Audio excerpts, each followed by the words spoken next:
Okay బాగుంది ఇంకా కట్టించకండి అయ్యా మళ్ళీ ఇక్కడ కూడా పైకి లోపల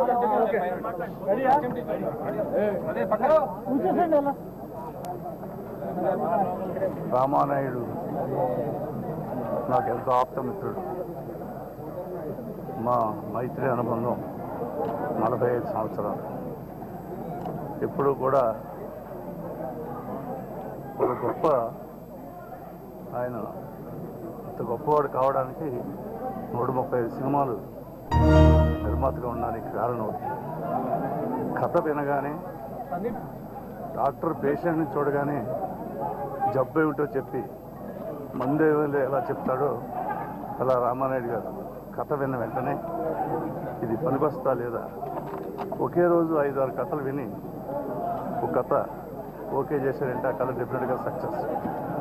కాబట్టి ఇందులో కొన్ని సక్సెస్ఫుల్ చిత్రాలు లేకపోయినా అవి మర్చిపోలేని గుర్తుండే సినిమాలు. అలా నేను 5 సినిమాలు యాక్ట్ చేశాను. నేను జీవనతరంగా యాక్ట్ చేసేటప్పుడు సినిమాలో ఒక క్యారెక్టర్ సరదాగా చేయమంటే ఒక ఇన్స్పెక్టర్ క్యారెక్టర్ చేశాడు. ఆ రోజు నేను అన్నాను, నువ్వు గొప్ప నిర్మాతే కదయా, గొప్ప నటుడు కూడా.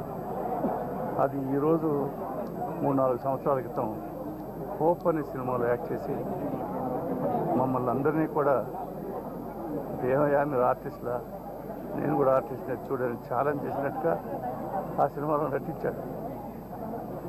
అతను చేయని పాత్ర లేదు. అంటే టెక్నికల్గా డైరెక్షన్ ఒకటి చేయలేదు కానీ అందరినీ డైరెక్ట్ చేశాడు. డైరెక్టర్ని డైరెక్ట్ చేసేవాడు, హీరోని డైరెక్ట్ చేసేవాడు, కెమెరామెన్ డైరెక్ట్ చేసేవాడు, రైటర్ని డైరెక్ట్ చేసేవాడు, డైలాగ్ రైటర్ని అందరినీ కూడా అంత స్ఫూర్తి మనుషులు. ఒక మాట చెప్పాలంటే ఎవరు అన్నారు భోంచేయగా నేను భోజనం పెడుతుంటే లేదండి 7 జన్మలు సరిపడా తినేసాము. అలాగా రామానాయుడు ఒక్క జీవితంలో 7 జీవితాలు సరిపడా సినిమా స్ఫూర్తిని తీసుకొచ్చాడు, పనిచేశాడు.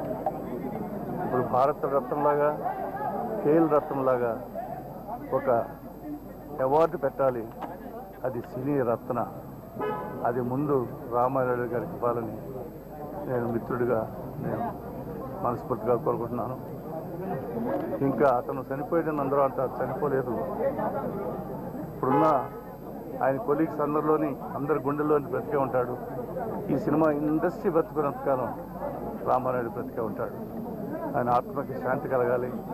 ఆ కుటుంబ సభ్యులందరికీ కూడా చాలా ప్రగాఢ సంతాపం తెలుపుతున్నాను.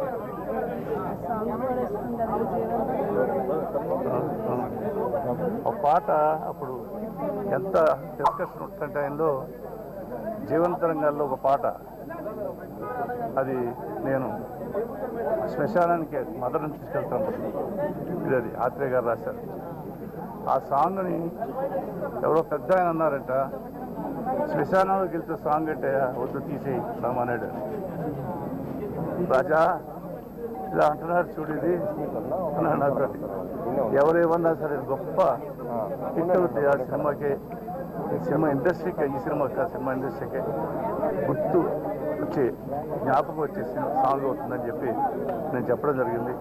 ఎవరైనా సరే చిన్నవాడు చెప్పినా సరే అది మంచిదైతే తీసుకునేవాడు, పెద్దవాళ్ళు చెప్పినా వినేవాడు, అవసరమైతే తీసుకునేవాడు, లేకపోతే అంత గొప్ప వ్యక్తి, మహా వ్యక్తి, మహానుభావుడు.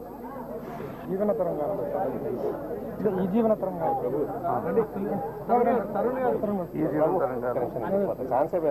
సార్ రండి సార్.